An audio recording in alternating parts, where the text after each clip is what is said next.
다우기술이라는 회사를 한번 네. 살펴볼 필요가 있을 것 같고요.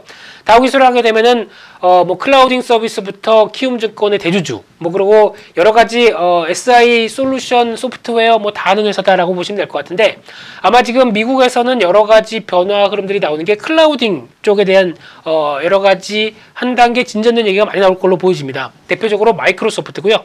또 어도비 시스템 같은 경우도 이쪽에 대한 변화를 두면서 클라우딩 쪽에 변화 가능성이 높다는 쪽으로 바탕이 되게 되면 네. 대표적인 주자를 찾게 된다라고 하게 되면 여러 가지 회사가 있겠죠. 뭐 더존 비존부터 여러 가지 회사가 있다고 하더라도 그 중에 다우기술이 가장 그나마 어떤 수혜를 받을 수 있겠다는 관점 쪽에서 눈여겨보고 있고요.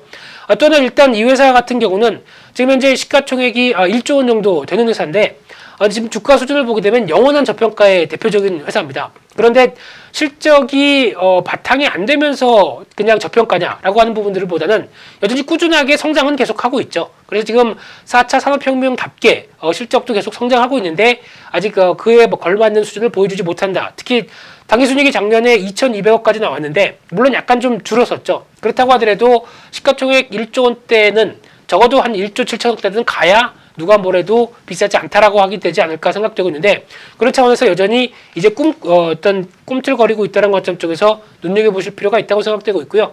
그런 측면으로 봤었을 때 이제 추가적으로 만약에 키움증권이 필두로 해서 인터넷 전문은행 쪽으로 어느 정도 또 가닥을 잡고 변화가의 어떤 또 주도를 한다라고 하게 되면 이제 키움증권이 인터넷 전문은행 쪽으로 들어가는 건 의미가 큽니다. 왜냐하면은 지금까지는 약간 이제 인터넷 전문은행이 카카오 쪽이나 뭐 K뱅크 이런 쪽으로 나왔어도 약간 은행 쪽에 대한 영역들이 한정되어 있는 모습들인데, 이 키움증권이 들어오면서 이제 약간 다변화시키는 상황들이 나오죠. 그러니까 즉 은행부터 증권 이런 여러 가지 흐름들을 다 통합해서 나오는 금융 쪽의 변화를 이끄는 쪽으로 나온다라고 되면 다시 부각받을 가능성이 높겠죠. 그런 차원으로 보게 되면 그에 따른 여러 가지 대주주 입장 쪽에서는 상당히 자회사가 일 잘해. 그러면 또 부각받을 수가 있겠죠. 그런 차원으로 보게 되면 또 그런 준비를 인터넷 전문은행 준비를 누가 하겠습니까?